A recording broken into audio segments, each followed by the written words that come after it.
금리는 앞으로 계속 떨어질 겁니다. 여러분, 금리가 떨어진다는 의미는 부동산 시장에 상당히 긍정적인 영향을 줄 거고요.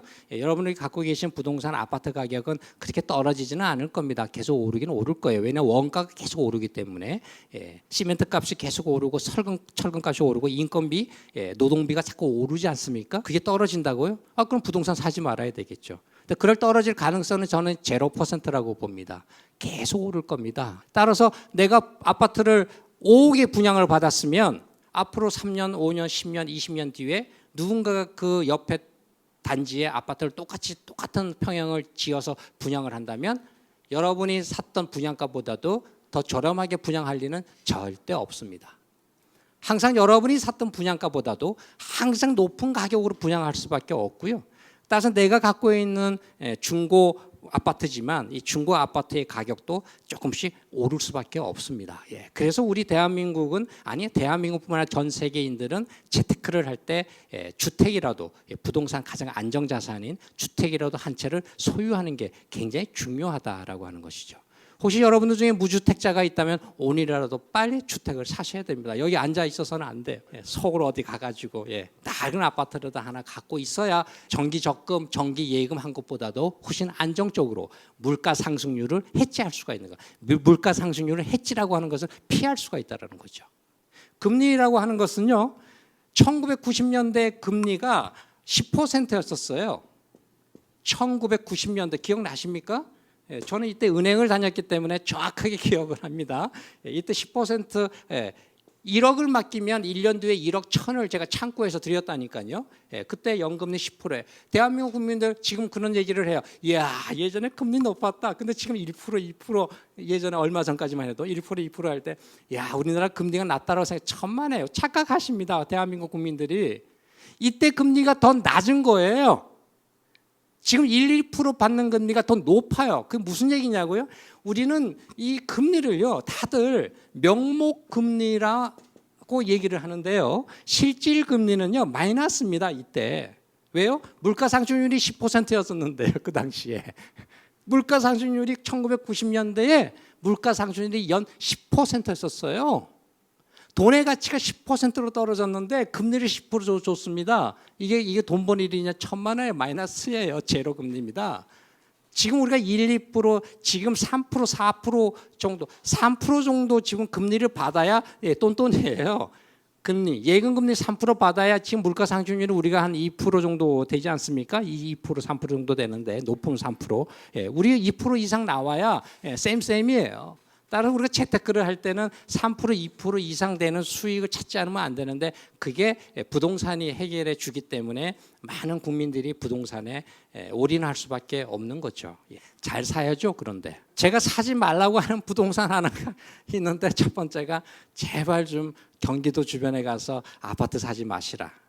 두 번째가 지방은 절대 사지 마시고 세종시에 발령이 나면 발령 가서 거기서 전세나 월세로 사시지 절대 사지 마시라. 물론 사가지고 돈 번 사람도 있겠죠. 그러나 집은 예전에 우리 왜 어릴 때 서울로 보내라 그랬잖아. 소 팔아서. 지금도 부동산은 예나 지금이나 서울로 가야 돼요. 왜냐하면 수요가 살아있잖아요. 제가 원주에 어떤 상가 빌딩을 갖고 있는 병원 원장이 컨설팅을 해서 컨설팅을 해드렸는데 상가 7층짜리가 수익률이 세상에 10%, 7% 나와요. 임대 수익률이 좋은 거 아닙니까? 그걸 팔려고 내놨는데 아무도 안 사요. 그렇게 좋은데도 왜 안 살까요?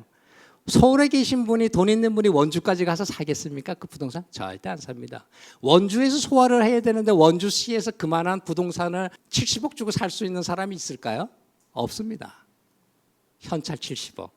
뭐 은행 대출도 받겠지만 그만큼 수요가 살아 있어야 돼야 되는 것이고요.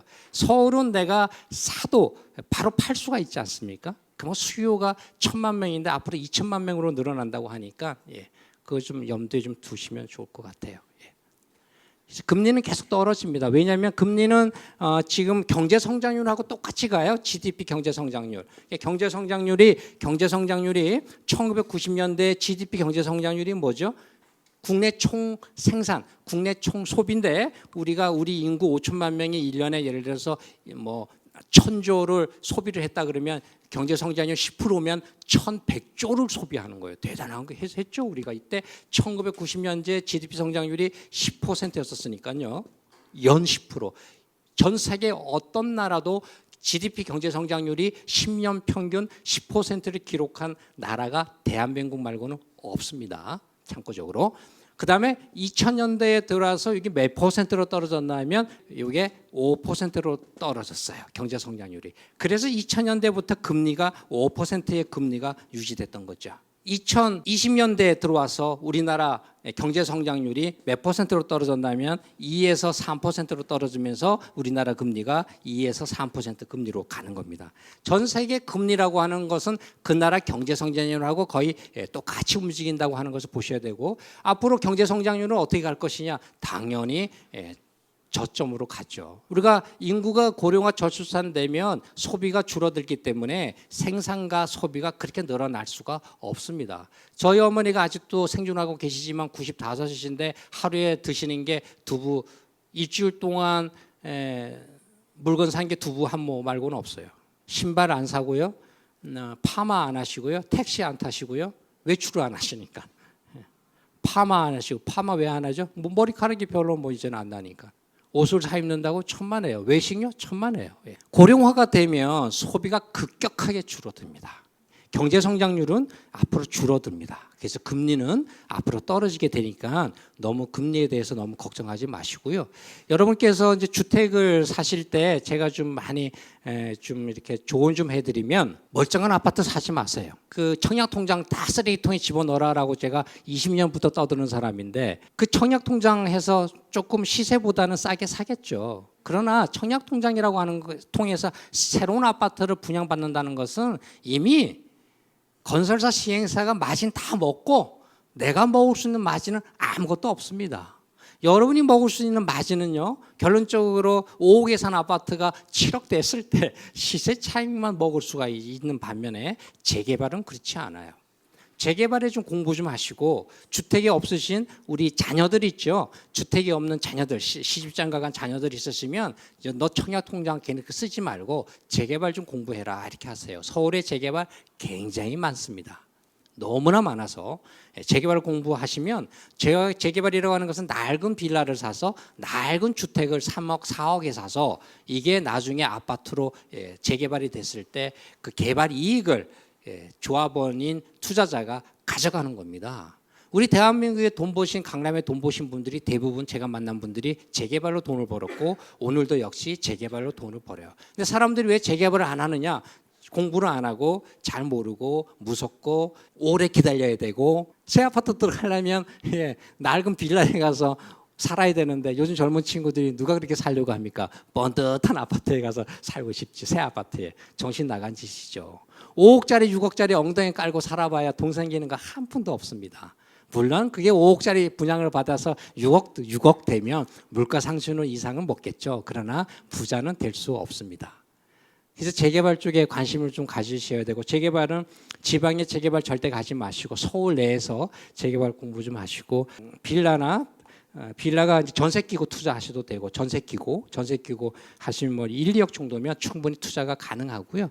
현재 그 예전에 재개발로 지정이 됐다가 또 탈락됐다가 뭐 이런 지역들이 많이 있어요. 그런 데 한번 골라보시고, 신혼부부가 좀 새 집에 살고 싶다 이런 친구들이 있어요. 신혼부부. 그런 경우라면 신축 빌라 같은 거 들어가라고 하십시오. 신축 빌라가 이 재개발 구역에 가끔 몇 개씩 이렇게 섞여 있습니다. 그런 거 들어가시면 깨끗한 집에서 3년, 5년 살다 보면 나중에 아파트 받는 거죠. 그래서 이런 거 좀 공부하시면 좋고요. 이 재개발 시장 보실 때 이 그림 보시면 이제 이미지가 많이 될 텐데, 이런 지역을 사셔야 됩니다. 이런 지역, 이렇게 빨간 벽돌이 이렇게 있는 지역 있죠. 이렇게 빨간 벽돌, 이런 거 많이 보시죠. 지금 살고 계신 분 계시면 엄청난 돈을 많이 버실 겁니다. 근데 어떤 분들이 어디 가서 사시냐면, 제가 컨설팅 하다 보면 상담 오시는 분들 이런 데 가서 사시더라고요.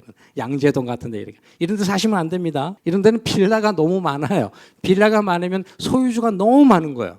우리가 아까는 다가구 단독이라 그러는데 요거는 다세대라 그러죠. 다세대라고 하는 거는 집주인이 여러 명인 거예요. 한 건물이 A동에 A동에 저거 하나인데 집주인 나와 그러면 30명이 튀어나와. 근데 단독 다가구는 세대로 사는데 각자 집이 다 그거는 임차인들이고 집주인 나와 이러면 한 명이 나와. 예. 꼭대기층에서 3층, 4층에서 집주인만 탁 나타나더라고. 그런 집이 다가구예요.